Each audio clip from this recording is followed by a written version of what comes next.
Afternoon, everyone. Thank you, Councillor Baker. Thank you. I'm beginning to think I was on my own there. So before we start the meeting, as outlined on the agenda, I'm going to ask Mrs. Sternberg to once again just talk to us about the situation with microphones. Over to you, please, Mrs. Sternberg.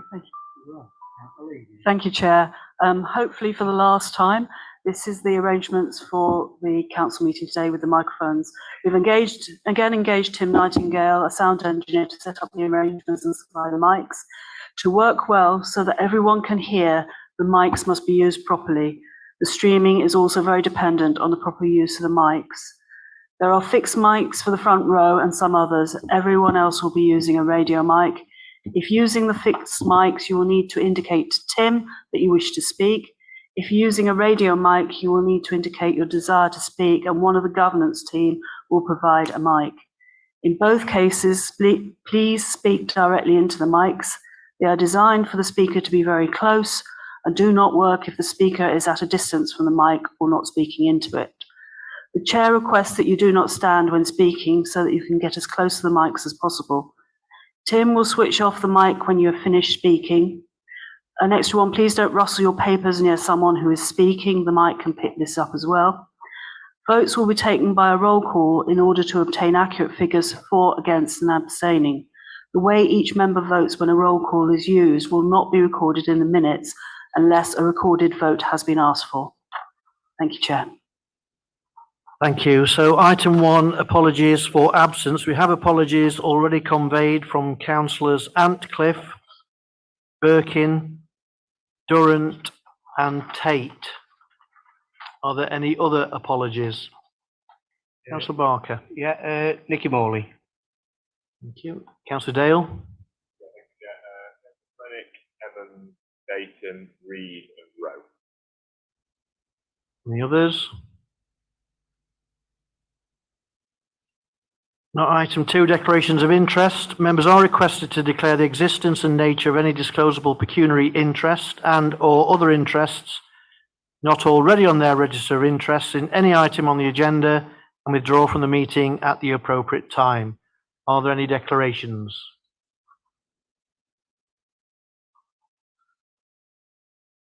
We move then to item 3, minutes of the meeting held on the 31st of July. Just to advise you that there will be an amendment. Under the declarations of interest, Councillor Rowe declared that he was a member of the parish council. You'll see that on the minutes it says Stretton. It should read Shirland Parish Council. But apart from that amendment, any other comments? If not, then can we have a proposer that they are approved? Yeah, I'll move that one. Thank you. And a seconder. Thank you, Councillor Barry. All those in favour? Anyone against? Any abstentions? And that's carried. So item 4, Chairman's announcements. Well, many of you will have watched the FIFA Women's World Cup in July of this year. You will know that the defender, Millie Bright, was a former pupil of Killamarsh Junior School and Eckington School. After watching a friend play for Killamarsh Dynamos, Millie decided to join the team. The rest is history. Her journey from North East Derbyshire to 73 appearances for England is an amazing one. The team made us all feel very proud. I'm sure you will join me in congratulating them, but particularly North East Derbyshire's Millie Bright.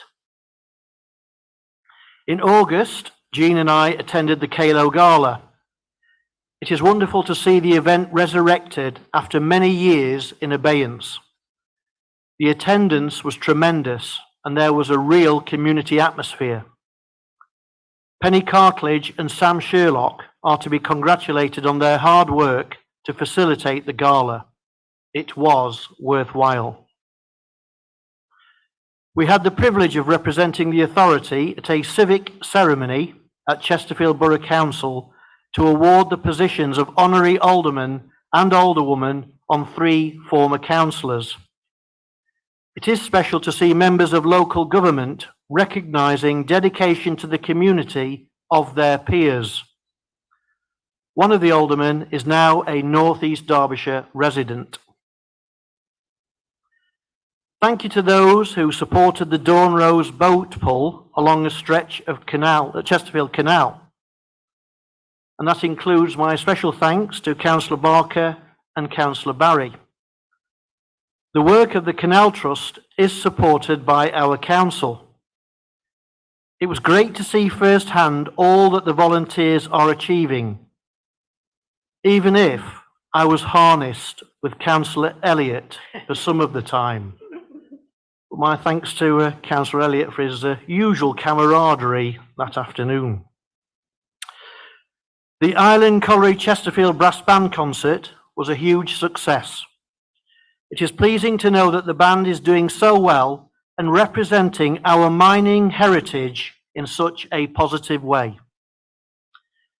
If you haven't yet purchased tickets for this week's curry luncheon in conjunction with the Asian Community Association, please see Joe Hayden. It promises to be another brilliant occasion.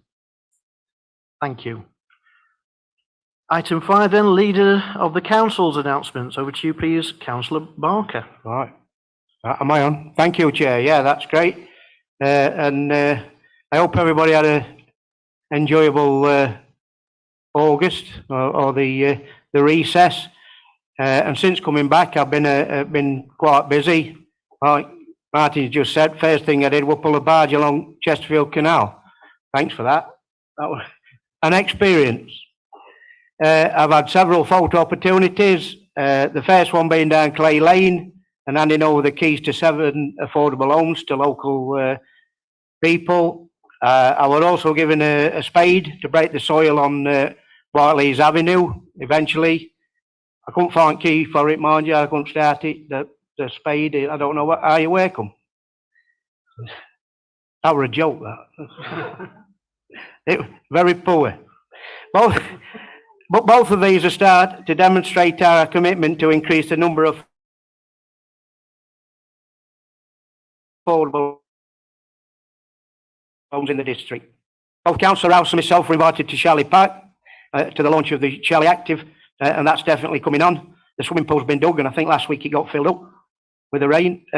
This morning I did some filming in Dainsmore with the Sustainable Building Solutions, who are doing the external wall insulation, and obviously all the benefits that brings to our tenants.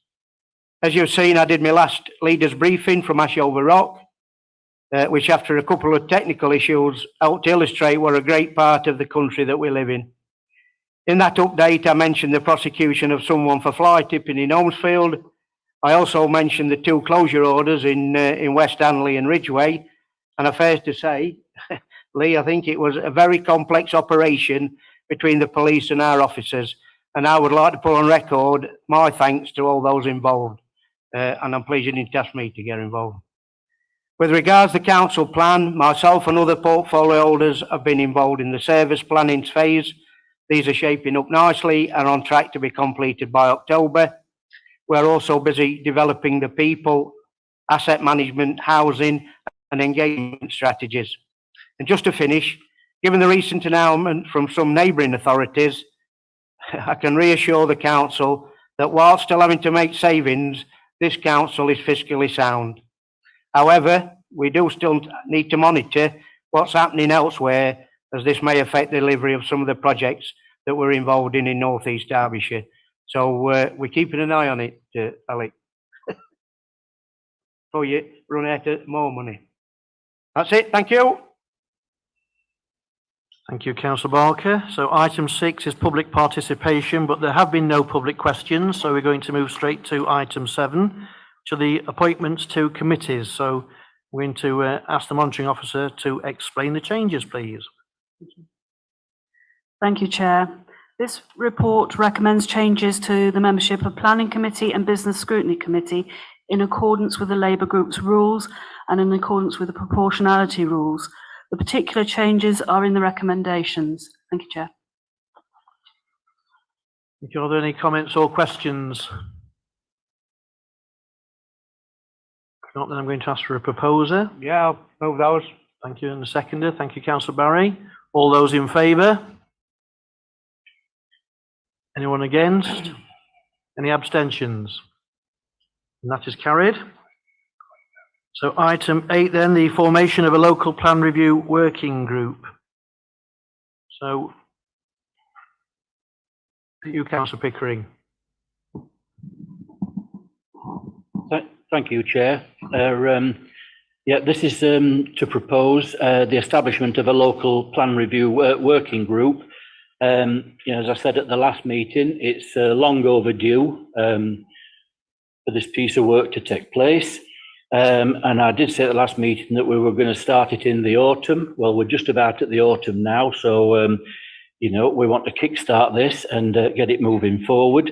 The proposal is to recommend to the council that a local plan review working group be established at the meeting today, and to recommend a structure for the working group in terms of membership and terms of reference, and you've got those at Appendix A, and to consider the merits of the recommendation members to the structure.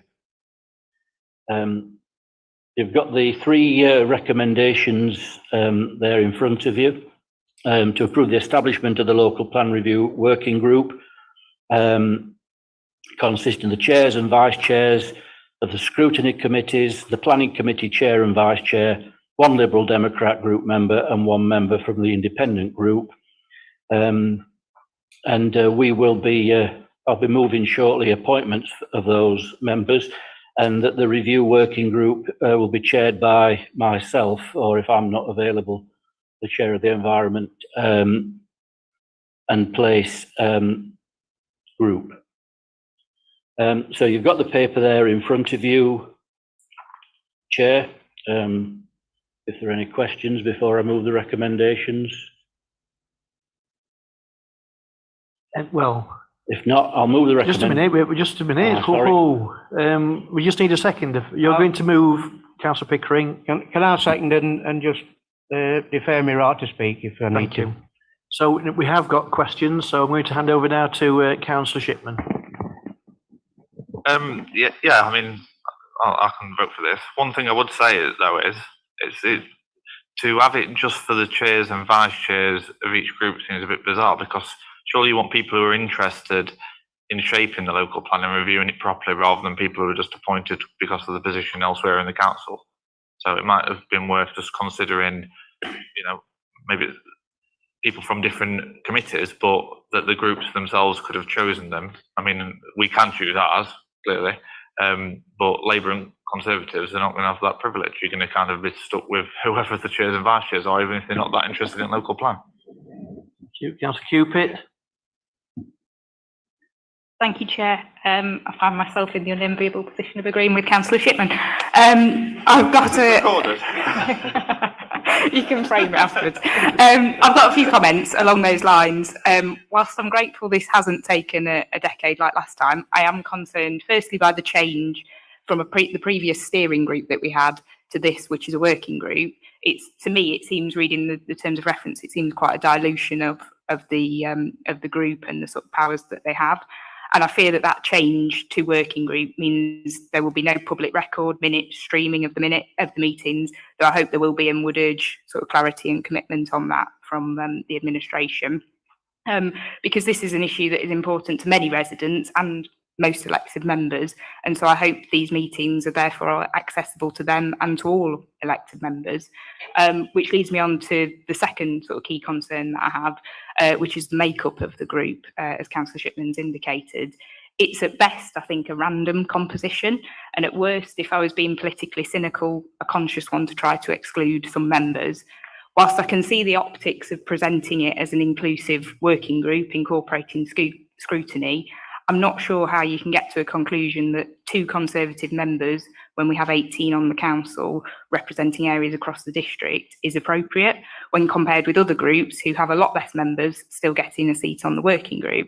Now, I don't object to that. I think that's a positive thing, but I feel very strongly, and I think my group does, that the future of the local plan and planning in this district should have more of a political balance, and therefore should be officially proportioned.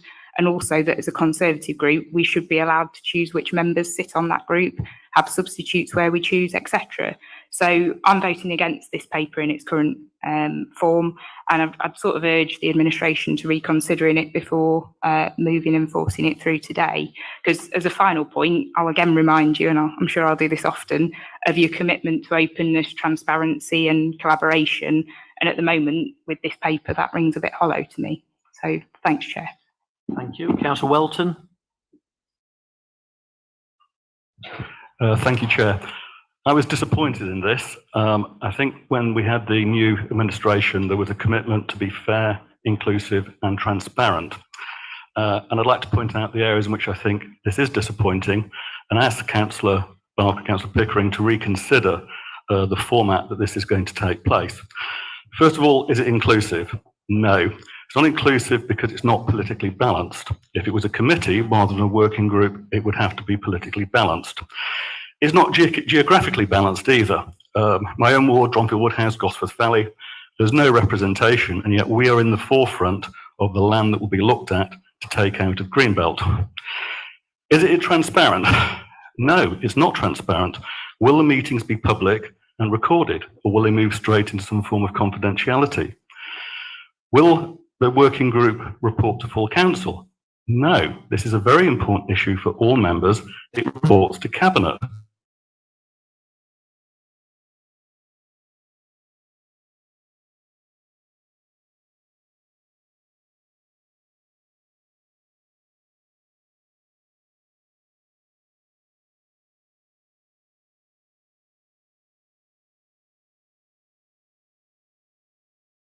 The three northern towns of Killamarsh, Eckington and Dronfield. I think we need an inclusive policy, and I really would ask Councillor Barker, Councillor Pickering, bearing in mind the remarks that were made at the start of this administration, to reconsider the format. Thank you. Councillor Dale. Thank you, Chair. I won't labour the point, just to echo the comments that have already been made. You know, this is a vitally important issue across the piece, across the council. I respect the fact that it's been done on a cross-party basis. I think that's the right thing to do. It affects all of us, affects all of our residents. And I think it would be very helpful to have as much resident involvement in the local plan review or new local plan moving forward as possible. I think that's a really positive thing. But I think it's got to be done on a proportional basis. And I think you would expect us to request that. I think Councillor Liggett and Councillor Clough would do an excellent job. But I think the way in which they've been selected, I think that's taken a role away from the Conservative group. It really ought to be our choice as a group who those members should be. And as I say, there ought to be more of them to reflect the political balance, really. And would just agree with the points around collaboration, openness and transparency. I think the transparency point is really important, you know, not just for our sake, but for the whole council's sake. There's a reputational challenge here if these meetings aren't done in an open way. So would ask for clarification around whether they will be public, whether there will be minutes recorded, whether other members of the council can attend as well and hopefully participate. So yes, I think I would agree with all the comments made so far. Thank you, Chair. Thank you. Councillor Foster. Thank you, Chair. I agree with most of what's been said by, well, all of what's been said by Councillor Welton and my other colleagues, and including Councillor Shipman. Absolutely, it's not appropriate for the controlling group to pick the opposition's representation at all. And if I was to ask just one single thing of our leader here, of the council leader, Councillor Barker, is that you at least, at the very minimum, allow political groups to pick their own representation as a very minimum. It's not appropriate at all. Thank you, Chair. Thank you. Councillor Hancock. Thank you, Chair. This is too low for me. Yeah, I'm actually going to echo what everybody said, but given that we've actually got a motion on the table, I'm going to move an amendment that we look at forming the committee from political balance and allowing every party to be part of that and to appoint their own membership. So I'll put that before council and ask for someone to second that, please. I'll second that, Chair. Thank you. So what bit are you amending in terms of recommendations? In terms of the membership, Chair, yeah, sorry, I'm looking at 4.1 instead of the thing. So to actually amend the membership to allocate the 13 members, but that they should be done on proportionality, with each party represented and allowing the parties to pick their own membership.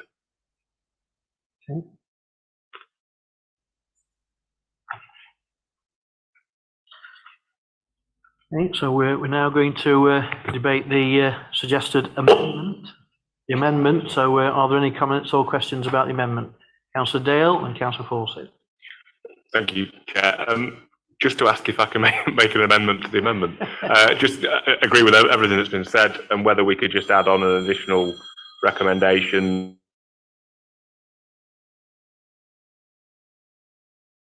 that invites that the minutes are recorded, open for attendance to the public, unless there is some other specific reason by which they shouldn't be included in that discussion. So obviously allowing for an exempt section of the minutes at the meeting, but for all intents and purposes, they are open and they are recorded in the usual way. That's a long sentence. Sorry.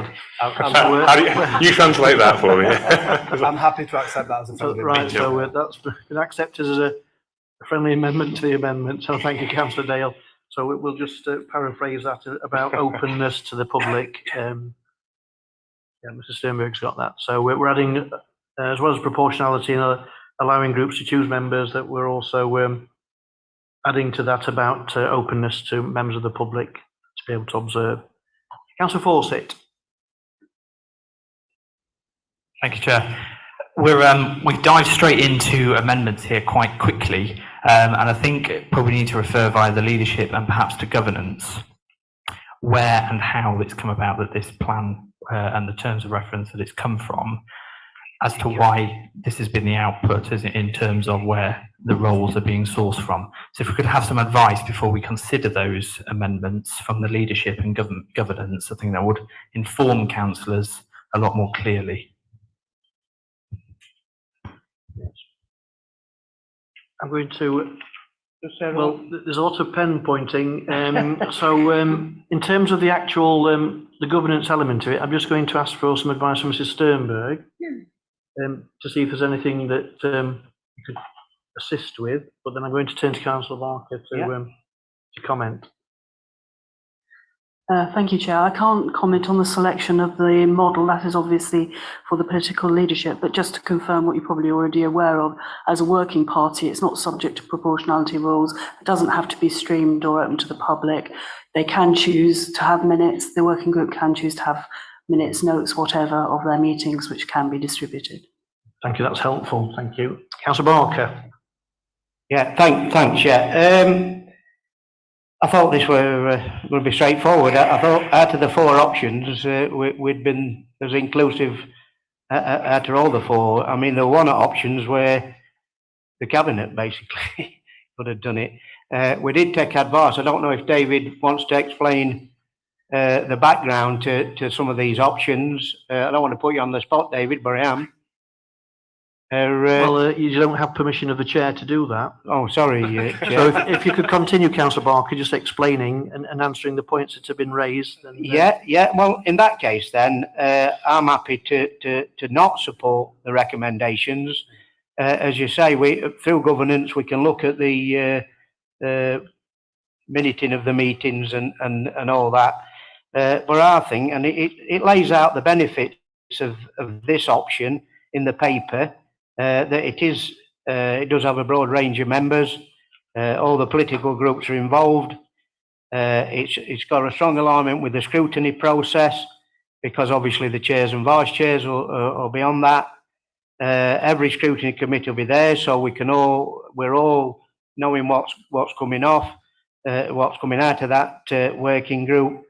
And I think I'm happy to stick with what we're proposing in front of us, so I won't be supporting the amendments as explained. And I don't know if you want to allow David. I am going to now, Councillor Barker. I just needed you to complete what you were saying, because Councillor Fawcett asked for a leadership view, and you've now provided that. Yeah, I so you've done apologise. that, and I'm now going to ask the director to come in and give us some assistance, please. Thank you, Chair. So from an officer perspective, we considered that there was merit in aligning the membership of the working group to the scrutiny committees, simply from the starting point that obviously this is a an exercise of strategic importance, and therefore how is the business of the council run, and the link to the scrutiny committees was considered to be, following that logic. And then in recognition of the overall aspiration of the leadership in terms of inclusivity, that's where the additional items of both planning committee representation and also having one independent and one Liberal Democrat member came. So that's the logic, Chair. Thank you. Does that answer your question, Councillor Fawcett? No, there's no right to reply. Thank you. So coming back to my list of, we've got Councillor Foster, then Councillor Shipman. Thank you, Chair. Thank you for that answer and those details, Councillor Barker.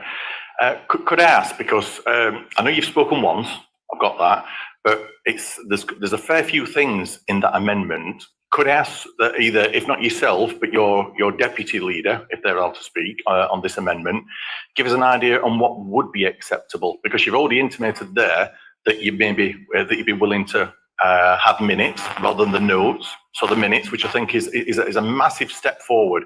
That was one of my main issues with the last local plan steering group and the prior Labour administration. So you've already said there that you would be happy with the minutes. Would you be willing to go as far as that we're allowed to choose our own? If not, so we can't choose our own. I'm getting a.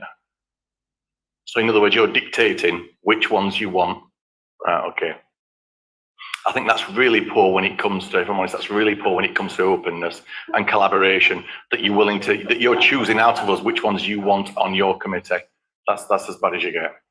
But thank you, Chair. Councillor Shipman. Thank you, Chair. Yeah, I'm quite disappointed actually with Councillor Barker's reaction to that. At least, the very least, the group's choosing who they want, and you've basically admitted that you want to pick and choose out of the groups who that is, apart from Lib Dems and Independents, apparently, which we can choose our own, it seems. So thank you for that. No, we can't. Have you read the paper? Yeah, it doesn't say, it doesn't name one. Can we go through the chair? But I think what you'll find is that I don't think you can choose either. Oh. Okay. But we'll come back to that in a moment because we need to have clarification when we come back to just on the point of aligning it with the scrutiny committees, I want the leadership to understand that the scrutiny chairs and vice chairs do not speak for those committees, and therefore they are not voicing their opinions based on the committee that they sit on. They are merely a chair of that committee, not a voice for it. But yeah, I echo what Councillor Foster said in that I think it's really poor. The way that this has been set up, actually, now more has come to light during this debate, and yeah, hopefully the amendment goes through, because I think it's needed. Thank you, Councillor Cupit. Thank you, Chair. Just a couple of further points on the amendment, and I think primarily on Councillor Barker's comments. I guess two further queries from me. We're sort of discussing as if the four options in the paper are. That's it. There's no ability to change those. There are other options. Indeed, there was the local plan steering group previously that was politically balanced. So I don't understand. So I guess I'm querying for the chamber here today why we've moved away from that and why those four options are being presented as the only firm four when they're all a little bit inadequate. And I sort of drew that from Councillor Barker's comments that he sort of accepted that they weren't perfect. Well, change them.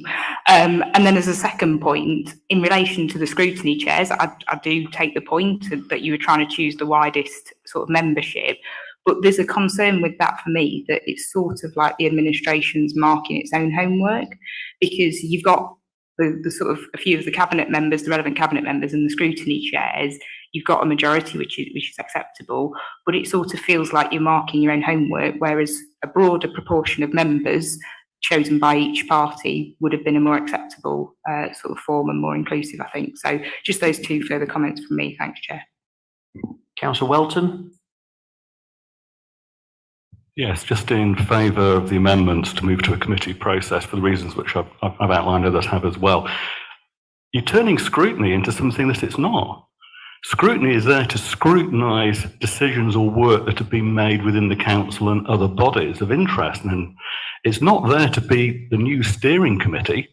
So why don't we just change the name of all the scrutiny and turn it into, oh, it's now the scrutiny and steering committees. So again, Councillor Barker, in the context of, you know, you said it many times about being open, transparent, fair. I'd ask you to reconsider this, enter into some very probably quick talks with the group leaders, and I'm sure that a solution can be reached that would accommodate all members' interests. Thank you. Any other comments or questions on the amendment? Yeah, just one comment as an independent, maybe, and I think I will support the amendment, but it's just the nature of the work that this body will do and the potential contentious nature of that body and the wisdom of showing that political balance in terms of public perception. Just that comment. Thank you. Any more? If not, then we're going to vote on the amendment. I'm going to come back to Councillor Hancock as the proposer to see if there's any other comments you want to make. Nothing else, Chair. I think everyone's said everything, or certainly one half of this room has said everything that I think needs to be said. Thank you. So coming to the amendment then, so as you know, the amendment is about proportionality and allowing groups to choose their own representatives on that working group, and about public openness as well. Chair, can we ask for a recorded vote? So far, it's just you. I'll Right, yes, we've got enough. Yeah. So we've got enough members now. We're calling for a recorded vote. So I'm going to hand over to Mrs. Sternberg to do the roll call. We are voting on the amendment. The amendment. Over to you, Mrs. Sternberg. Thank you, Chair. I'll read your names in order. Please say whether you're voting for, against, or abstaining in relation to the amendment. And you'll forgive me, I haven't got everybody marked who's not here. Councillor Baker. For. Councillor Barker. Against. Councillor Barry. Councillor Baxter. Against. Councillor Beach. Councillor Birkin. He's not here. Councillor Cheetham. Yes. Councillor Clegg. Councillor Clough. Councillor Cooper. Councillor Cornwall. Councillor Cupit. Councillor Dale. Councillor Elliott. Councillor Emmons isn't here. Councillor Fawcett. Councillor Fletcher. Councillor Foster. Councillor Garr. Councillor Gillett. Councillor Hancock. For. Councillor Hartshorn. Against. Councillor Higgin.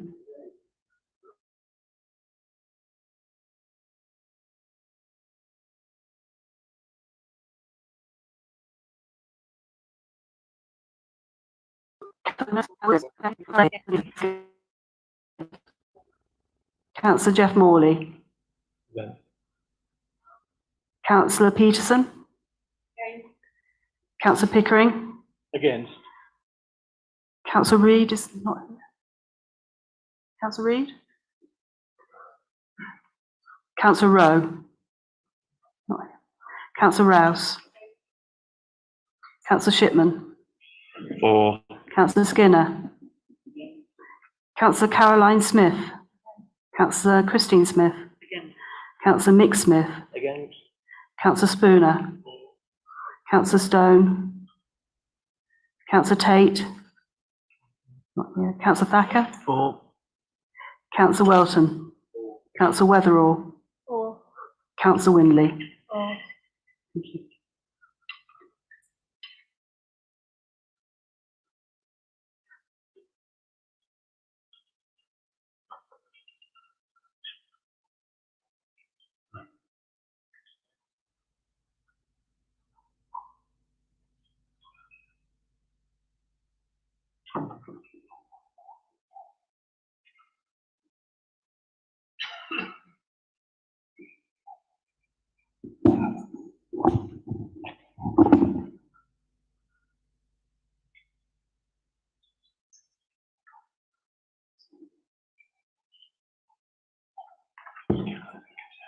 So the results are 17 votes in favour, 25 against and no abstentions. The amendment is lost.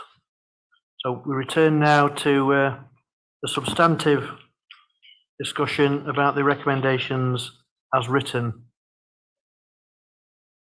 Are there any other comments or questions about those?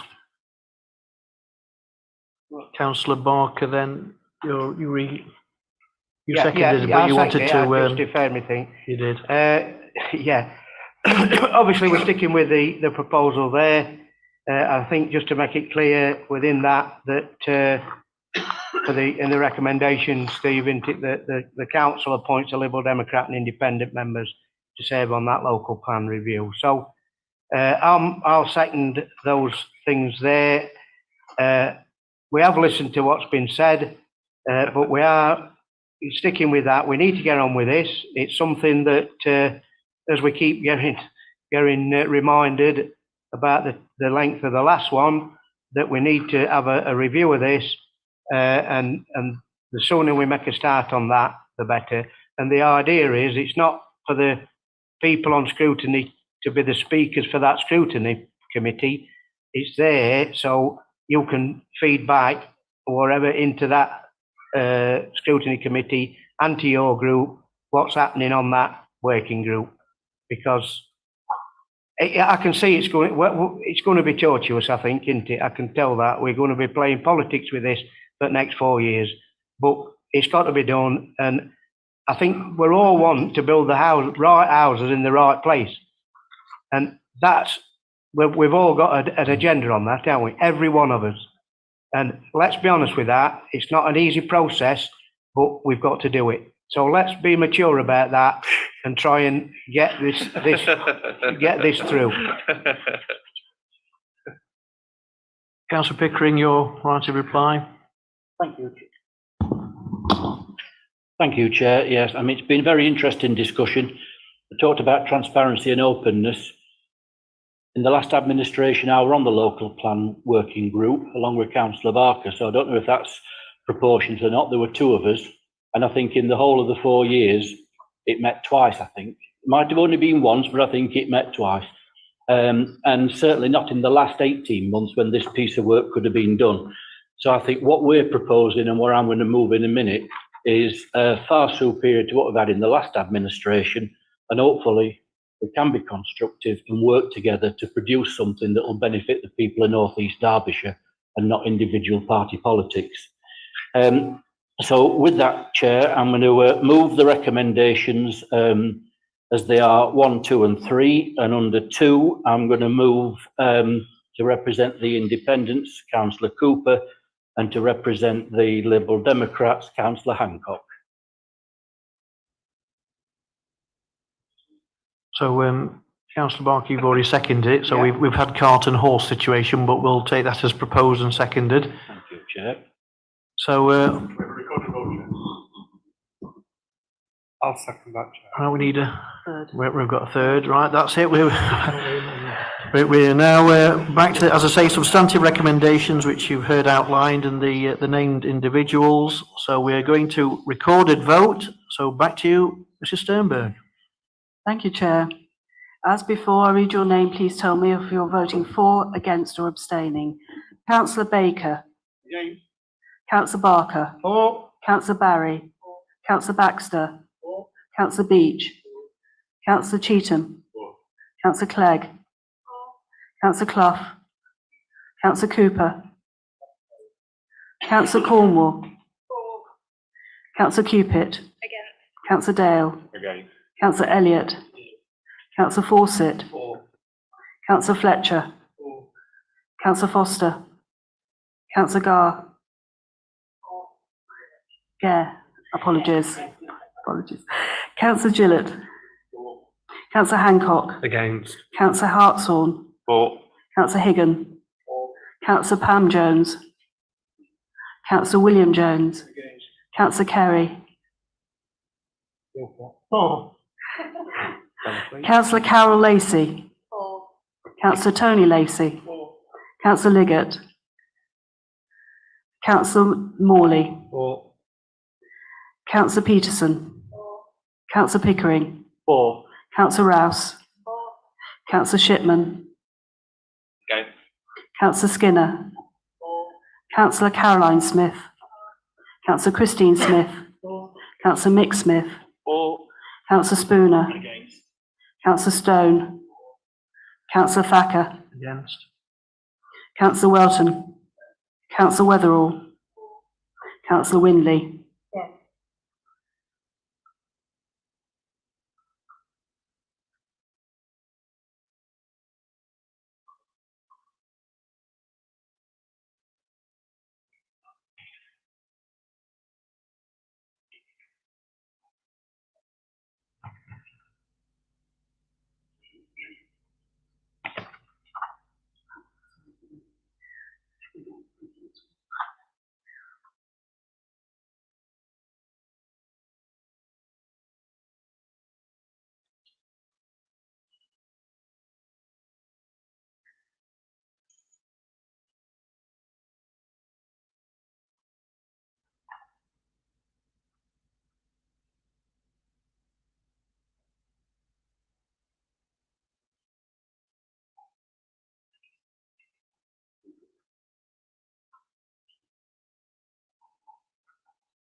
Right.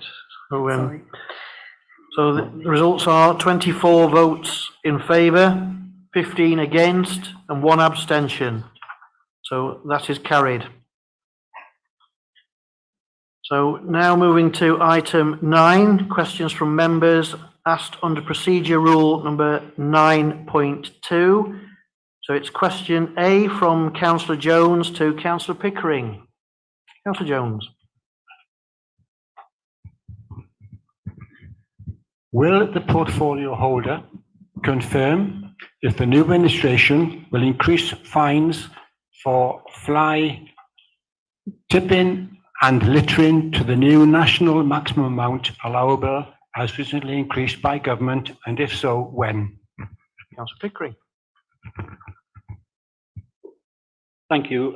Thanks very much for your question, Councillor Jones. It is quite important and a serious issue for North East Derbyshire. We do experience quite a bit to that. What we need to remember is that issuing a fixed penalty notice is an alternative to prosecution. And if that offender doesn't pay the fixed penalty notice, we must be prepared to prosecute them for the original offence. And in that case, whatever the fines are issued by that court, we don't receive that resulting money. We get nothing from that, although we have to go to the expense of prosecuting.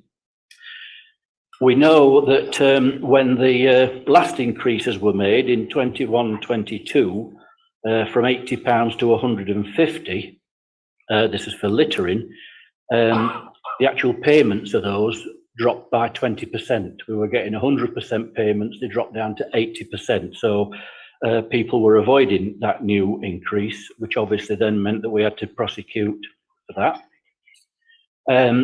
And we need to be bearing in mind that fines need to be proportionate, and we are in a cost of living crisis. We want people to be able to pay that penalty as a deterrent, rather than just criminalising people. In fly tipping cases, which we've had quite a lot of, and some of it quite dreadful stuff, we don't give a fixed penalty for that. Where it's significant waste involvement, then we do go to prosecution for that. And where those offences are considered more significant, and that can result in an unlimited fine or up to 5 years imprisonment. So the existing penalty of £400 is currently considered to be appropriate for cases where fixed penalty notices are currently issued, and we prefer to retain that current balance between fixed penalty notices and prosecution. It is constantly under review, and over the next 12 months, we will keep a close eye on that, so that we're informed about the cases where we need to look at increasing that or not. But at this moment in time, there's no plan to increase the fixed penalty notices. Thank you. Supplementary question, Councillor Jones? Thank you, Councillor Pickering. I think the issue here is that this is a very important matter, and the council have invested in CCTV cameras. So is it the intention to enable prosecution to be more positive, to set in place a strategy utilising the CCTV cameras for targeted surveillance at fly tipping hotspots to identify offending tippers and vehicles? And what other measures are we going to set in place? It is an important issue. I appreciate the cost of living issues, but there are big organisations involved in fly tipping, and money is then not a problem. Thank you. Councillor Pickering, do you want to answer those two questions? One sneaked in. I will, Chair. I'll try and do them both. I mean, yes, Councillor Jones, it is quite difficult. There are some places where it's regularly done and they're monitored, but the people that are doing that, the larger organisations, are quite crafty about it, and they're finding places where we've not got cameras or monitoring. Our environmental health services do a thorough job in investigating wherever they can. You'll have seen Councillor Barker referred to in his comments earlier on that in West Handley and Ridgeway there was a significant operation that our staff, and they need to be praised for that, put themselves forward in light of potential danger. There's a danger to that. These criminal elements are violent at times. It takes guts to do that. And I'd like to now really thank our workforce for the dedication and the effort that they put into that. It's sterling work. There's been a case, Sherland or Pilsley, I think it was, where we investigated, or the environmental team investigated that, and where they can find evidence of those fly tippers, and they do search thoroughly, they will be prosecuted. But people become more crafty. The evidence is not easy to be found, and people that do see it won't come forward and offer themselves up, and I can quite understand why. It's very dangerous. But our environmental service, as this authority, is committed to, wherever it can, seeking out and prosecuting significant fly tipping, and we will give fixed penalty notices for lesser offences, but significantly they do damage our environment. Thank you. Thank you. Question B then, Councillor Cupit. Your question to Councillor Pickering, please. Thank you, Chair. Can Councillor Pickering confirm whether you'll be pursuing a local plan review or a new local plan, what the timeframe for work on this is, and importantly, what the plans for public consultation with any affected communities will be? I think that's a more apt question given earlier's debate. Thank you. Councillor Pickering to reply. Thank you, Councillor Cupit, for that. Well, we've just had quite a significant discussion about the local plan and what that's going to be. Whether it's a review or whether it's a new local plan will be the work of that working group. Its first stage will be for the agenda for that is to undertake to scope the review to see what needs to be done. There is potentially new legislation coming in from the government about planning.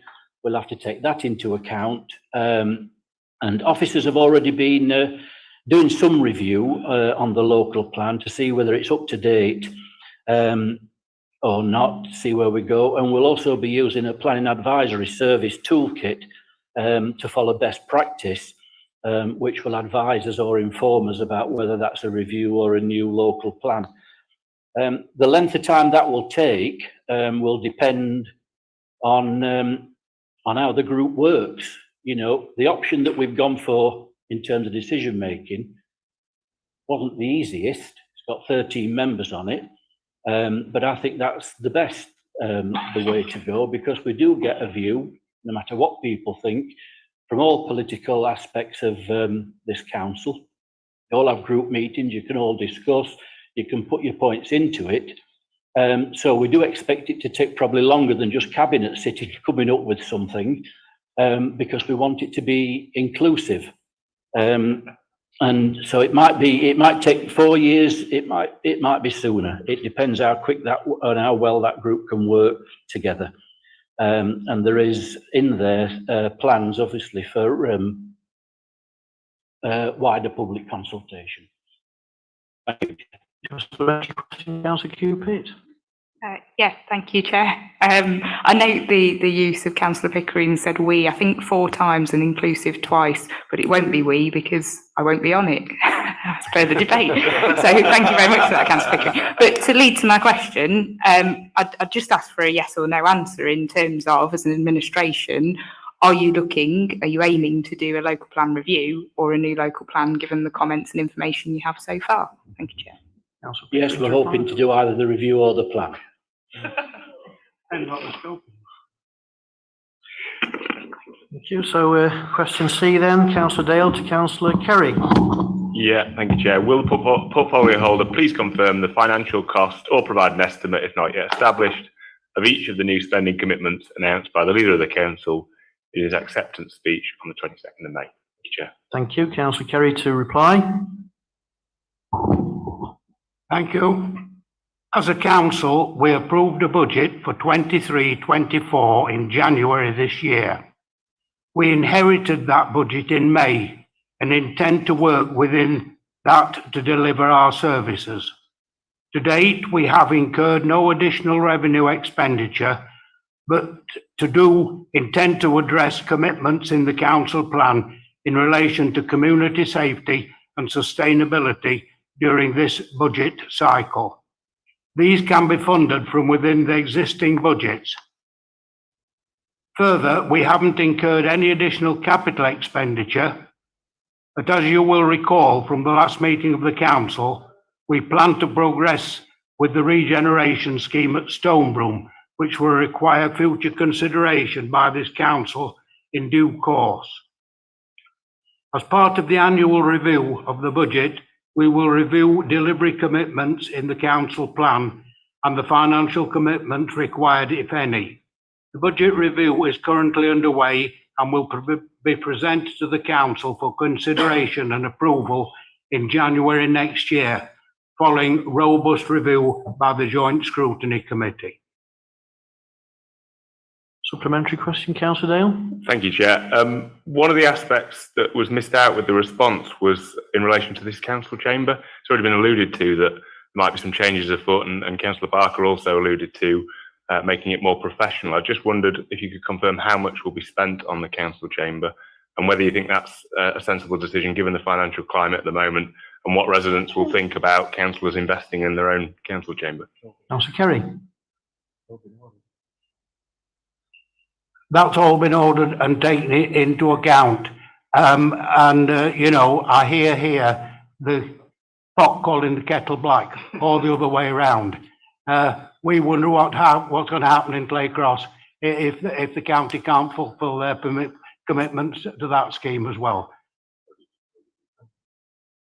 Yeah, well, hopefully next time. It's not to you, Councillor Barker, but nice try. Moving on to agenda item 10, to consider any motions from members under procedure rule number 10. The first one is motion A from Councillor Cupid. Thank you, Chair.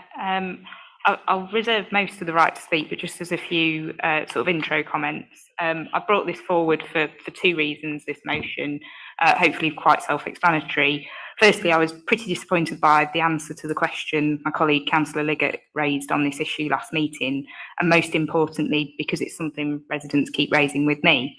As far as I was concerned, the decision to extend green bin collections was unanimously agreed by everybody in this chamber at the time last year on a cross-party basis, and it was something we as a previous cabinet were looking to implement in May, but ready for this year.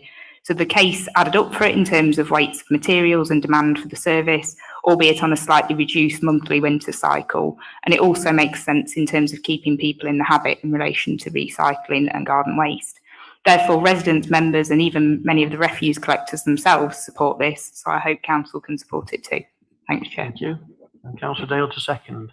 Happy to second and reserve my right to speak, Chair. Thank you. So any comments? Councillor Welton.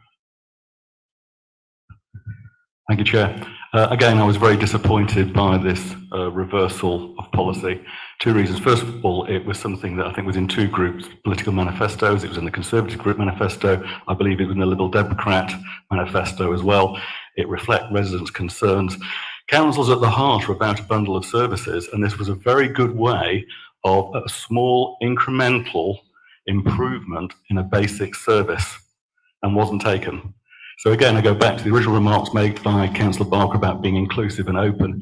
This again is not inclusive. It also is something that comes up in my casework. Often that's about trees and verges not being cut, but also about the bin collection. And it was seen by residents in my own ward as a major gesture. Everybody realised about constraints on budgets and everything, but it was seen as a major step forward. So I was very disappointed in this. Thank you. Councillor Hancock. Thank you, Chair. I'm going to add my voice because it was a cross-party announcement in the first place. It was myself as on the Liberal Democrats and Charlotte who actually put this forward to council. We did it because of the changing environment, the fact that the growing season is far longer than it ever used to be. It made perfect sense. It was all there. I think even the Labour group who were here at the time fully backed it. So there's absolutely no logical reason as to why there's a change in direction now. It's needed by, it's not just wanted, it is needed by people because of the extra surplus waste through the year. Saying we don't need it is actually turning our back on climate change and the impacts it's having on people. So I'm going to fully support this motion. Councillor Barker. Yeah, thank you, Chair. To be honest, I'm a bit confused with this for two or three reasons. One, firstly, I thought we answered the question at the last meeting from Councillor Liggett about running around with empty bin lorries that use a lot of fuel that's going to create all the carbon stuff. And I just don't see why you brought it again. But secondly, and I've read it loads of times, the motion that we agreed in November, and I agree that we all agreed to it, but I'm sure it says the council will extend the garden waste period. And I can't see anywhere where it says we'll collect it throughout the winter period. And it don't say that, it just says extend. And we are extending it for 3 weeks this year, which is exactly what we agreed at that meeting. So I don't see what that is. And finally, this is a proposal that, in my head, it's uncosted and unfunded. It's a financial commitment that you know, it could lead to bankruptcy. And I know you might do that in other councils. You know, that's something you want to do, you can do, but we don't want to do that. We want everything to be proper costed and funded. And as you know, if this is like a change of policy, what you're recommending here, which has to go through scrutiny, it has to be proper costed, and then it'll have to come back to Cabinet for approval. And you're trying to short circuit that. So again, we've answered the question. It's not an issue, so I don't see, and we'll vote against it. Thank you. Any other comments? Councillor Shipman. Thank you, Chair. Just want to talk about the financial aspect, because on one hand, we've heard one member of the Labour group saying that the budget was agreed in May. So therefore, the motion that was agreed in November would have been budgeted for in May. And therefore, there is no extra financial commitment because that was budgeted for in May after that motion was passed. So therefore, this is a political decision by Labour not to extend it further into autumn and winter when that's already been budgeted for. And therefore, I don't know why you're trying to throw it back this way, because that's something that we all agreed back in November and has been budgeted for in May's budget. So therefore, it's just really bizarre to me that you're now doing a U-turn, now you're in power, when we could be continuing with this, what was a consensus across all parties to deliver this for our residents that do want it and need it. And it's not just an environmental aspect in terms of the green bins, it's a practical one. Because what do you think happens with all the hedge cuttings in autumn when there's no one to come and collect it? It ends up on a fire. So it's all well and good saying that the trucks going around the district, but people will be burning waste instead of actually putting it into a compost bin, which actually that was another part of the motion in November, which was encouraging people to compost the waste as well. And I haven't seen any action of that happening since last November. So perhaps that's something else that the Labour group need to look at as well as a policy and continue that motion. Any other comments? Councillor Pickering. Thank you, Chair. It sounds as if Councillor Shipman wants to be as profligate as the Conservatives do in spending other people's money. They've proved that they're not capable of doing it in another council chamber. I suppose we ought to be thankful that Councillor Shipman's never had that opportunity. It was agreed that we would extend, this council would extend that green bin waste collection, and we've done that by 3 weeks. There's an extra 2 weeks this side of Christmas, and there's a week after Christmas. If we extended it to cover the whole period, based on information from neighbouring authorities, it's likely to lead to an increase of just 2.5% of recycling over what we usually collect. And the extra cost for that extra period that they're talking about over what we've proposed would be an additional £82,000. They'd perhaps like to tell the residents of North East Derbyshire where that's coming from, when we're talking about really an insignificant amount of waste collection that could be composted, saved until the green bin starts, or we've got 2 excellent waste recycling sites that are open apart from Christmas Day all year, where people can take waste to. So there's plenty of provision. It's not just us that's leaving people stranded. So there's that great cost. And we'd be reliant on up to 9 agency staff every second fortnight, which is not really feasible to do that. So when you look at the logistics of currently where we are and what we'd have to put in place, it's not something we can do overnight or on the turn of a sixpence. It's something that needs to be planned for. We will continually keep it under review. And as we've said, you know, we're the only authority that's actually increased that after that motion in November. Nothing had been done the previous 4 years. We're actually taking some action now to extend it by 3 weeks. Councillor Dale, are you wishing to reply as a seconder? Thank you, Chair. We're hearing a lot of deflecting from the Labour benches at the moment about the County Council's problem. I think at the end of the day, we are at North East Derbyshire District Council here. Let's focus on the District Council. And the reality is you inherited a very healthy budget from the last Conservative administration. It was budgeted for, and as far as the cost, I think, and Councillor Cupert will confirm on this, we did plan to implement it. This additional cost was not significant. I think in terms of the last motion that we approved in November, it may not be there in the exact wording of the minutes, but I think everyone in that meeting knew exactly what we were talking about, a significant extension. We actually weren't talking about all throughout the winter. We did accept there ought to be a short period of stay of execution, whatever you want to call it, but a much more significant extension into the winter than we currently have. To get a paltry 3 weeks is a bit of an insult, I think, to all the residents who supported that and really wanted to see it happen. And I think Councillor Pickering turning it into a bit of a political attack at the last meeting is really disappointing. I think ultimately Labour voted for that motion back in November. I think they knew what they were voting for. So the reality is Councillor Pickering's attacking his own policy effectively. And I think the really important thing is that the staff were up for it as well. You know, Councillor Cupert and I spent a lot of time down at the depot, a lot of time talking to frontline staff.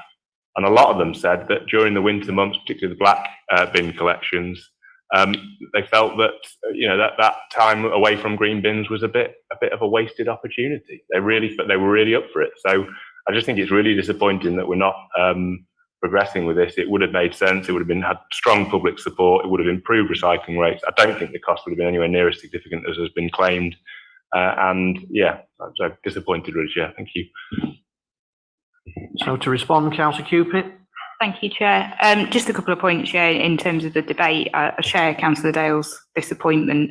I think, Councillor Pickering, it's quite sort of interesting of you to comment that we had 4 years to do it. Sadly, we didn't because of the national circumstances in terms of a pandemic, but also due to the one of our main contractors going into administration, and that was a contractor that the previous Labour administration had signed, which is what delayed sort of extending on that front.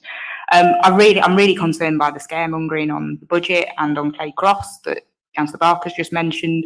That's completely inappropriate, and it's completely inappropriate to the residents of Clay Cross and on everything else. And I'll be interested to say, given that you've just said, Councillor Pickering, that you believe that the green bin extension through the winter would cost 82,000, I'll be really interested to see how much the new council chamber will cost, and I hope the figures don't match. because I'll be very upset by that, and I'm sure residents would be likewise. In terms of the previous motion, I think again, there's clearly different recollections in the chamber, but as Councillor Hancock said, at the time I recall saying that we wanted to extend it through the winter and it would probably be on a monthly basis as a trial. So whilst it may not have been in the wording, it was certainly in the debate that we all signed up to at the time, the councillors that were there on a cross-party basis. And just as a final point, I found Councillor Pickering's comments in particular quite contradictory in terms of the additional costs and, raising concerns about climate change, but then suggesting that people drive their waste to a household recycling centre. So he wants everybody instead to get in the car and drive to the local tip.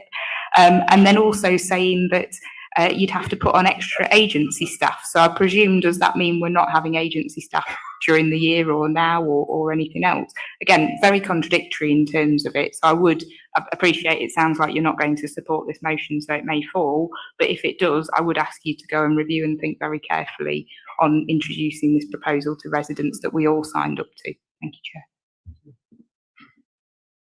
So we come to the voting on the motion then. So all those in favour?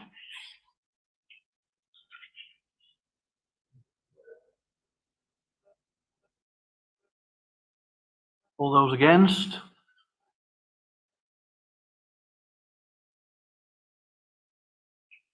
Any abstentions? Thank you. The motion is lost. Move to motion B, proposed by Councillor Hancock. Thank you, Chair. I've actually just spotted a typo in this. Are you happy to accept the motion with the in paragraph 2 it should say is not in, as it should say is not limited rather than in. I think it doesn't negate it, so you're all right. Thank you. Yeah, other than that, it really is self-explanatory.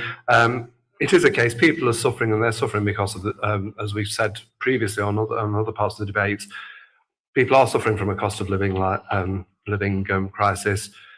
As a council, obviously, we can't do an awful lot here, but we can try and lobby to help them. So that is really what the motion is asking for. Obviously, the way that our district is divvied up, it does fall into 2 parliamentary constituencies, which is why we've got there. So I move it to council, and hopefully we'll get support on this so that we can carry it through. I'll second that, Chair, and reserve my right to speak. Thank you. Beat me to it, Councillor Shipman. So we're commenting on this debate now. So over to Councillor Barker first. Yeah, thank you, Chair. Well, I've got some sympathy with this, and I know people that do pay this levy or whatever it's called. It's my understanding, and I've had advice on this, that the Levelling Up and Regeneration Bill that's coming through Parliament, I think, it's got a new infrastructure levy within it.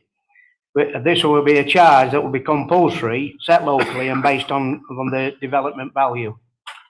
And the implications of these changes are complex, I think. And to be honest, I'm not clear about how all that will lie when it's all been passed. So in my head, this motion preempts these changes, and I think we should. It's a bit previous to agree this motion in front of us. So while I've got some sympathy with its intention, I don't think we can agree it at this point in time. Thank you. Any other comments, Councillor Dale? Sorry, Chair, it's more a matter of clarification in relation to my interests. I'm a director of Northwood, and I believe Northwood is setting up a similar, or is in the process of setting up a similar management company to look after the open space. So a question to Sarah really, am I better not speaking on this or abstaining or? Whilst the usual advice is in these situations when I haven't had a chance to think about it, play safe, you might want to take into account that situation will be coming to an end in the near future. Okay. So are you declaring or not? I'll declare that interest Right. then, and Okay. and Thank you. probably abstain. Any other comments? Councillor Cupid, don't tell me you're abstaining as well. No, thanks, Chair.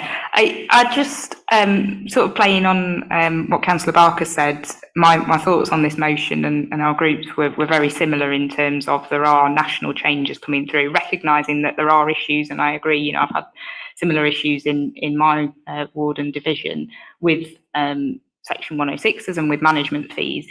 But because of those government legislation changes that are coming through, my sort of suggestion to Councillor Hancock would be whether this would be something that it would be better for scrutiny to have a look at, and whether, rather than just abolishing management fees, you know, in total and putting it onto Section 106s, which we know Section 106s aren't always perfect in terms of play areas, etc., that actually it could be a good scrutiny topic. So that would be something we would support, but we wouldn't.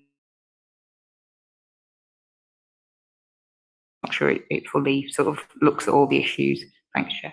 Any other comments or questions? To come back to Councillor Shipman. Oh, just in time, Councillor Baker. Councillor Baker, and then I'll come to you, Councillor Shipman.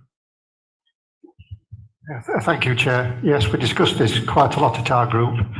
And of course, there are many of these around the country, agreements. And it's something that when setting planning permissions, conditions, perhaps councils could be a little bit more thoughtful of the costs and things going down the line. Excuse me. So if quite so much area wants setting aside, for example, down at the avenue for parks and green spaces, there is a cost to maintain it. Thank you. Councillor Shipman is the second there. Thank you, Chair. Yeah, just on Councillor Barker's point, I mean, waiting until the horse has bolted before you have a comment on something is probably not the wisest way of approaching things. I'd rather the council make a decision, whether it's one way or the other, and then put that decision and lobby it as best way we can before the legislation's passed in Parliament. It seems bizarre to wait until it's passed to then go, oh, actually, we disagree with that legislation. Surely it's better to engage now, start to try and formulate or at least put our impact on that legislation, than wait until it's forced upon us and then we've got to kind of deal with whatever comes forward. It makes no sense just to wait and wait and wait. But I do agree with Councillor Cupit that perhaps an amendment might have been put forward, if that's what your opinion is on it, that sends it round one of the scrutinies to look at in more detail. But this is certainly an issue that's affecting places like the Avenue, as Councillor Baker says, and Oak Grove in Wingerworth. These are real issues, and in fact, I'm quite worried that Councillor Dale has said that the Northwood Group's now looking at this, because this is a council project, and we're basically wanting to pass this levy on to residents that are going to be living there to maintain these green spaces. And it is basically a tax on new homeowners, because they are forever having to pay this. The money that's charged to them will keep going up. And I don't think it's right. I think we should really be looking at the other model, which is a Section 106 arrangements. So the council takes the responsibility on with the large sum of money that it can bring in through 106, rather than keeping that money with residents, because a lot of us are in situations where we're not paying that management fee. And I don't think it's right to be putting that levy onto homeowners. So I'll be voting for this motion, but equally, I would personally accept an amendment to send it round one of the scrutinies for them to look at in more detail. Thank you, Chair. Going to summing up. Oh, Councillor Hancock, you're right to reply. Thank you, Chair. Yeah, I mean, largely I agree with everything Ross has said. I would have more than happily accepted a friendly amendment had that been put forward. Going back to the Northwood one, I'm not sure whose comments I was more interested in, Alex's or Sarah's, so I think a conversation needs to be had somewhere along the lines on a separate issue there. But going back to Councillor Barker's comment, yeah, absolutely, we want to be shaping this. We don't want to be saying, oh, we disagree with it once the decision's already been made. If we can influence that to begin with, that's by far the more sensible thing. So I genuinely put an appeal out to his group to reconsider their position and to support it. We're now voting on motion B. All those in favour, raise your hands. All those against? Any abstentions?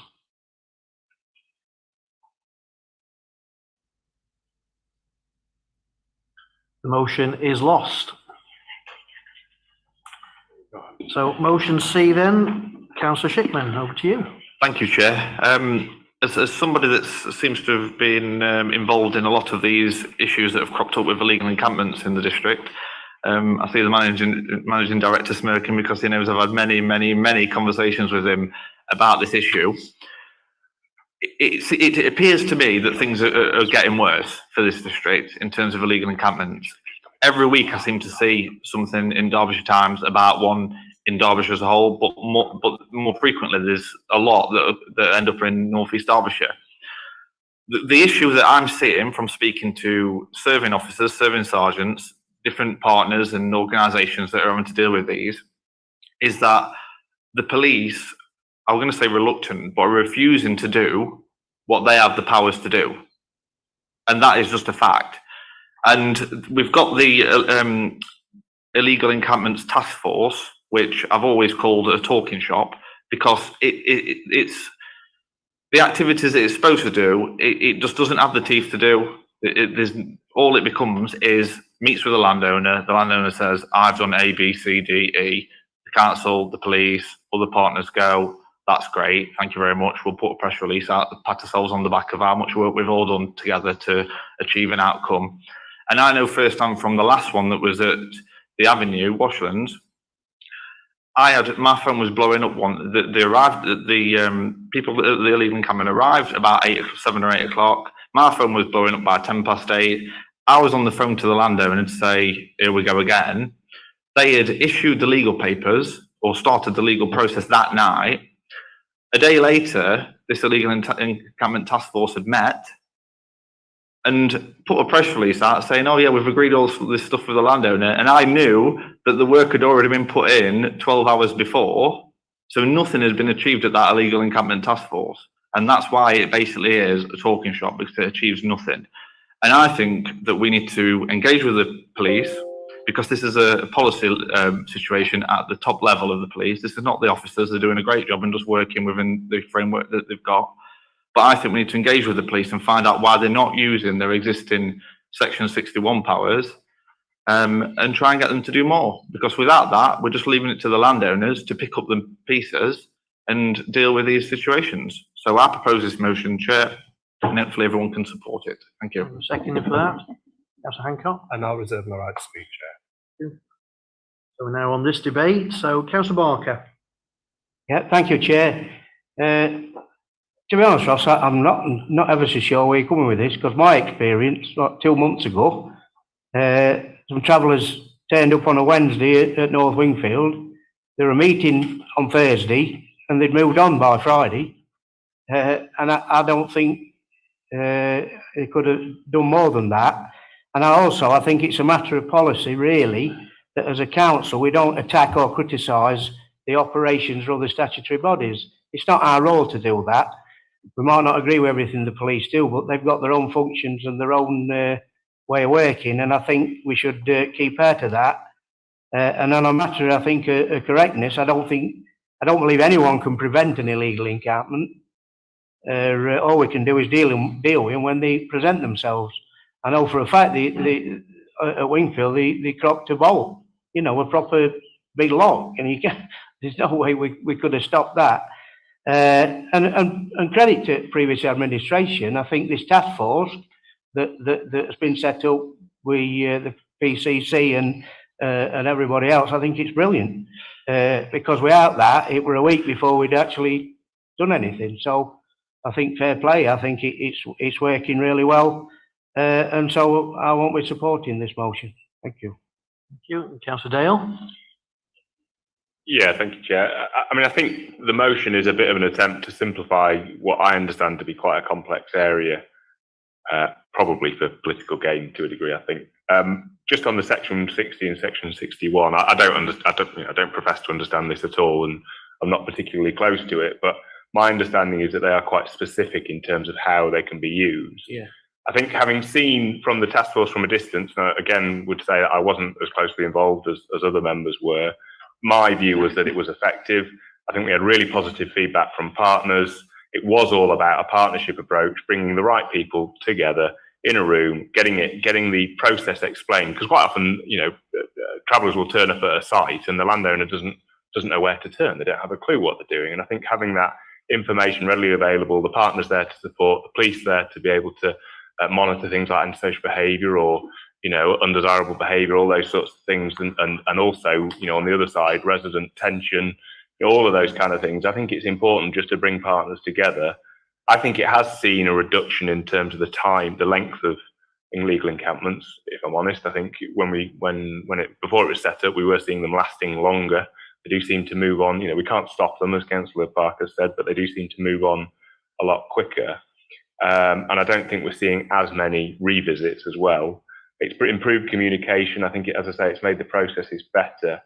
And I think just on that section 62 and 61 and 62, I've written it down in my notes, 60 and 61, so apologies. I think there's also a capacity issue here, and this is me surmising rather than having any understanding of how the police works, but it takes a significant sort of workforce in numbers to move a travel encampment on, I think, if you're pursuing those methods.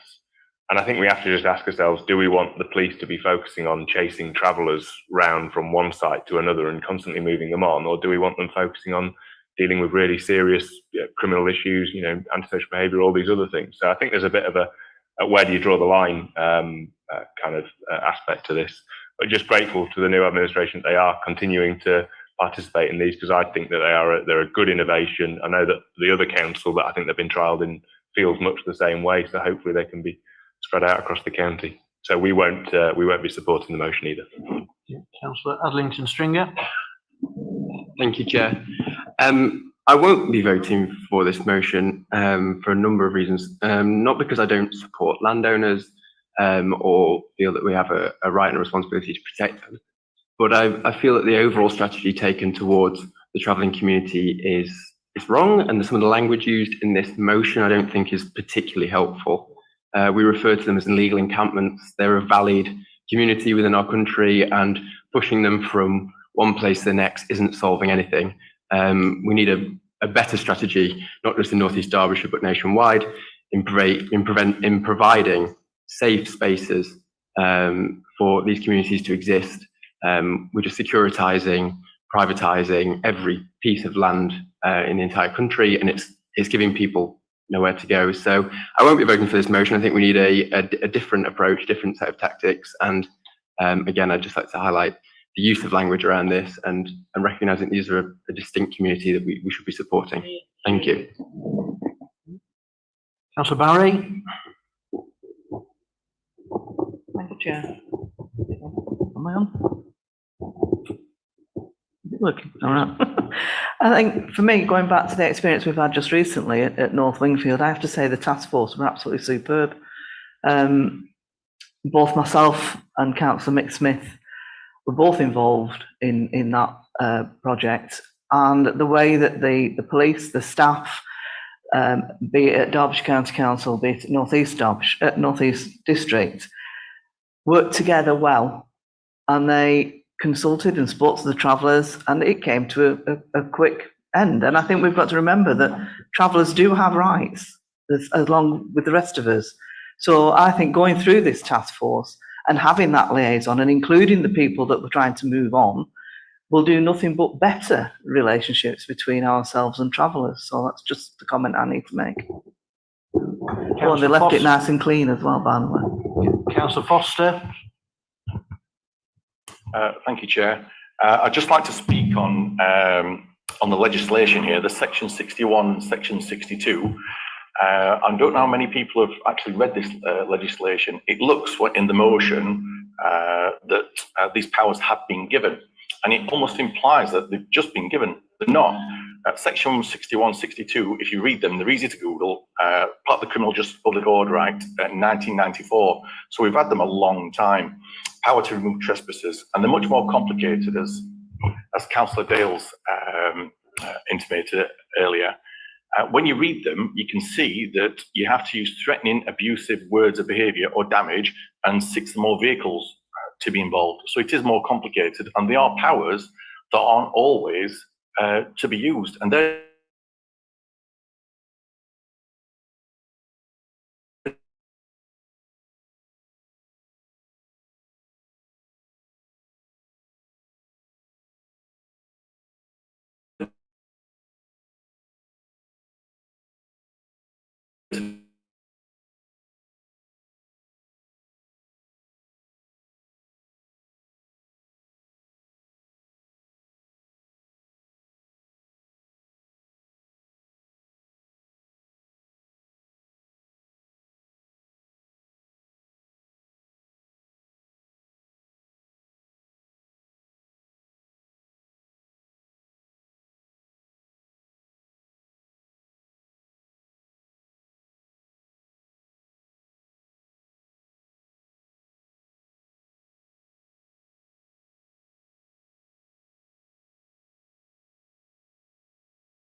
this word.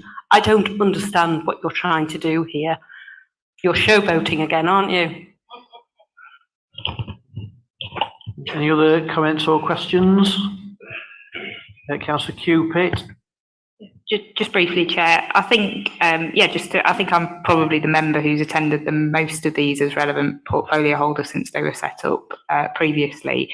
And yeah, I'd agree with the comments that have been made that actually it's not just me who's said that they've worked, it's the private landowners who've got in touch and the parish councils who often don't know what to do initially because it's sometimes a rare occurrence. And, the Land Trust, I remember, on the Avenue quite publicly stated that they were very grateful, and it also helped them provide measures to deter sort of similar issues going forwards in the future. So it was quite, so we've had positive feedback in relation to that as well. And also in relation to the use of the powers, again, the task force has led to that. I think there was an instance at Grassmore when there was an encampment and the police used their powers in that instance because it was appropriate to do so. So yeah, just to highlight the positive feedback. So unfortunately, I can't support this motion, but just noting Councillor Cornwall's comments, I think I'll put forward for a local plan task force at the next meeting. I think it's one of those afternoons, isn't it? So unless there's any other further comments, I'm going to come back to Councillor Hancock as the seconder, who's reserved his right to speak, and I'm sure you will, Councillor Hancock. Oh, absolutely. Thank you, Chair. I'm going to actually raise one very, very important point here because this has been abused by a lot of members here. The wording in this motion specifically says illegal encampments because it doesn't refer to travellers. There are not just travellers who set up illegal encampments, and there are many travellers who use the sites that are already provided for them. So any comments that have been made are actually a slur against that shouldn't have been made, and I hope those members will retract those comments because it's actually appalling. Councillor Foster is absolutely right about section 61 and section 62. The key point is what the motion refers to are those instances where it is applicable and they are not being used. I'm kind of surprised with some of Councillor Cupid's comments because the Land Trust was some of the critics of the way that this has worked. So there's obviously different messages coming out from different people there in terms of that. And in terms of the reason why it's us that's put this forward, I think the Langer Lane, Grassmore, Wingerworth round robin, which was going on for quite some time, has been one of the ones where it really hasn't worked terribly well. And that, I think, is there's been a lot of abuse, a lot of intimidation against local residents. And that's why really these communities feel let down by the police. And that's why it's on here. It's got nothing to do with the Snyder remarks that have come from Councillor Foster, who really shouldn't be commenting on a thing that makes reference to his own wife, because I would say there's a declaration of interest there anyway. But that's the reason why it's here, and I'll hand over to Councillor Shipman. Okay. As the proposer, Councillor Shipman, you're right to reply. Thank you, Chair. I just want to repeat the point that Councillor Hancock first made, because I think nowhere in this motion does it make reference to travellers, and I think it's people's own interpretation of that and their own bias towards a particular community that's made them think that that's what it's about. And ultimately, illegal encampments can happen by anybody. The legislation is not just about a particular community, and nor would I ever want that to be the case. This is about the police, or at least us asking the police why they've not used them powers so far and encouraging them to do that. If anyone's read any more into this motion, then that's up to you, and I think you need to go and have a word with yourselves about that, because that's not what the intention of this is about. And Councillor Cornwall's inference that this is me grandstanding, I would like you to come and speak to the residents on the Avenue and people surrounding them areas and those surrounding Langer Lane, and you can come door knocking with me and you can tell them that you think I'm just making a political point. Because I can tell you now, they are furious with the response that the police have had in those particular areas. And it's not grandstanding to be coming to this council chamber, trying to change policy, or at least lobbying for different policy, which is affecting our residents. That is what we are elected to do. If you want to sit there and do nothing on this council for 4 years, fill your boots. But I will keep putting motions forward to this council and trying to change things for the residents that I'm elected to represent. And I will be supporting this motion, even if others would like this issue to continue. So we're now voting on motion C. So all those in favour, please show your hands. All those against?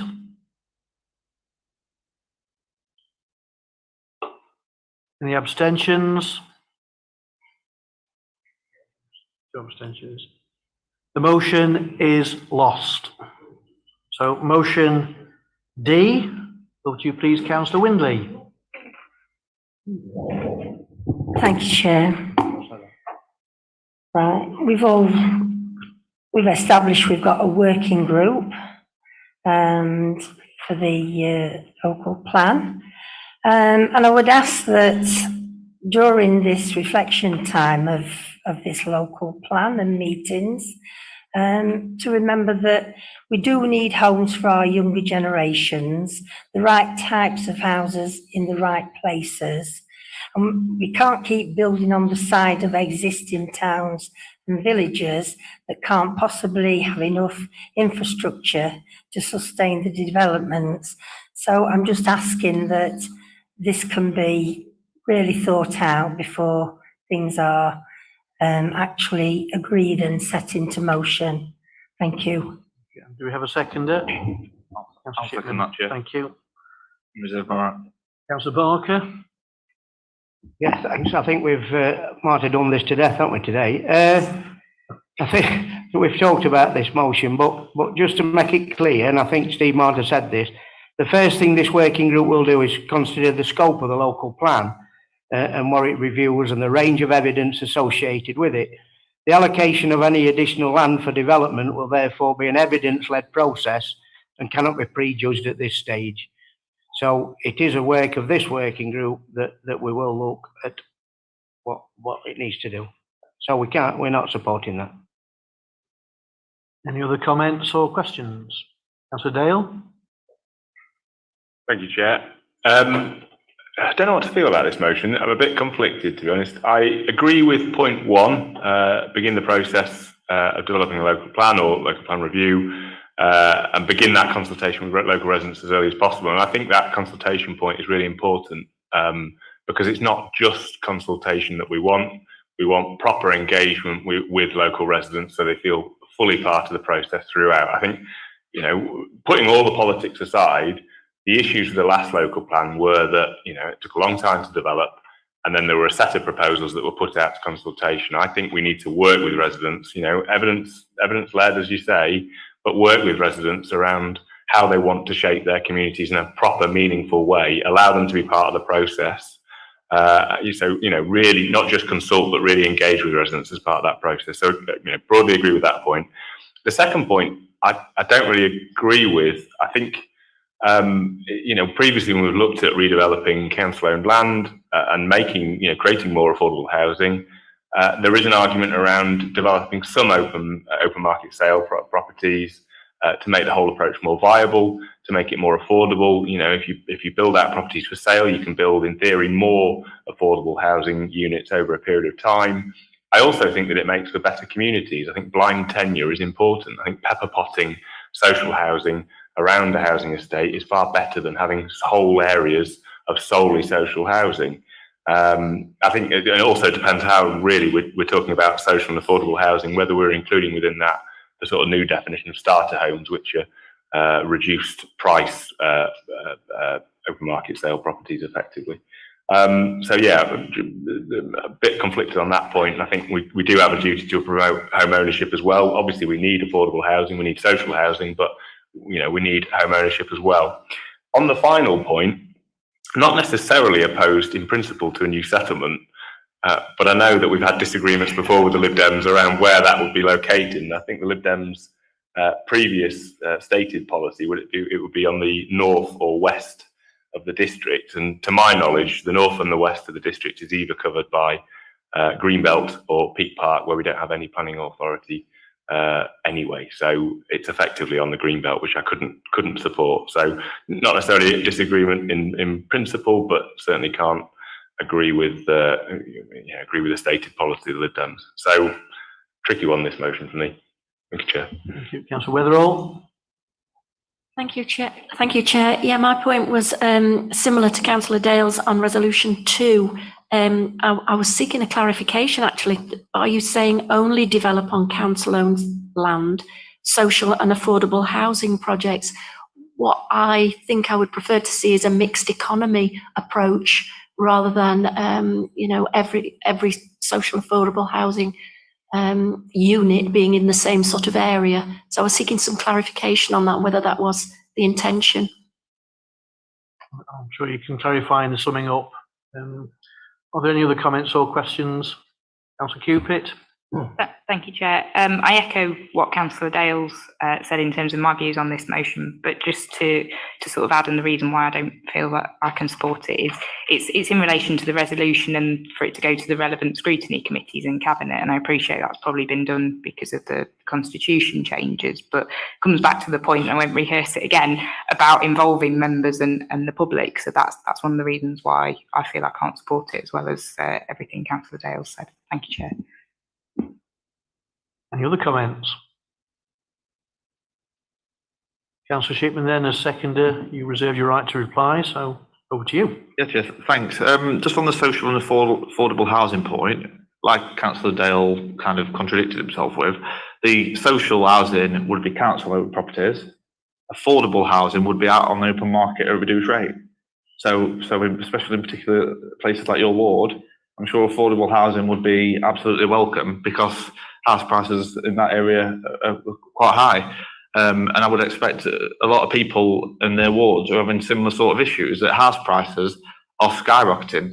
And, we need affordable housing. We can't just put them on the open market when we're talking about council owned land at the prices that is currently being fetched on the market, because new first-time buyers will struggle to afford most properties that are being built in this district. You look at the Avenue, you've got two-bed houses that are going for well over 200 grand. Now, who's children in this room can afford that as a first-time home? Probably not in this room, I would have thought. It's just not sustainable, and that's why it's about making use of council-owned land so that we can increase the council's social housing stock, and we can put houses onto the open market and affordable rate for our kids and their kids. So that's why that point's there, and I think it does answer Councillor Dale's point and hopefully Councillor Weatherall's point.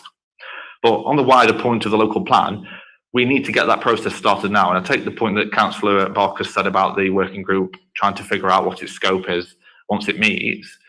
But ultimately, surely we need to be looking forward to the new local plan as soon as possible, so that we can start this consultation, get the communities to help direct what that local plan looks like, and start that engagement early.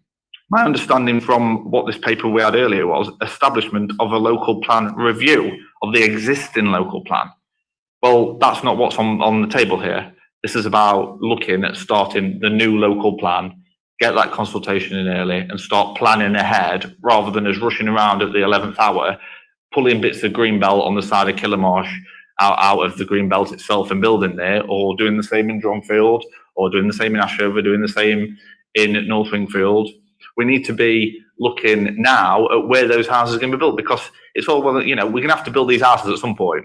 We can all just sit here and hopefully it's another council's problem in 5-10 years' time, but that's not what a forward-thinking council should be doing. We really should be looking at this now. And like I say, this is just the start of a process. This is not agreeing we must do this, but this is the start of looking at that at the committee stage, and hopefully get everyone's opinion into that process. Thank you, Chair. Thank you. Councillor Winley, your opportunity to respond. Thank you, Chair. Yeah, I mean, it is about involving residents.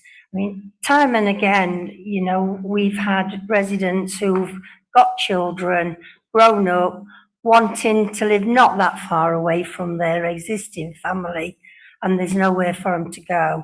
So they've had to move out of area. And I totally agree with what Councillor Shipman's just said. We do need more social housing, and it does need pre-looking at and pre-planning out. Thank you. Thank you. So we're now voting on motion D. So all those in favour, please show your hands.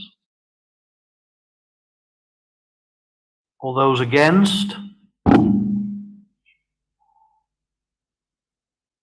Any abstentions?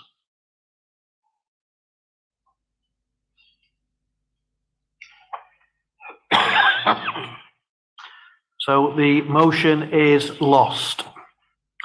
So item 11, Chair's urgent business. There is no urgent business, so can I thank you very much for your attendance and declare the meeting closed. Thank you, Chair.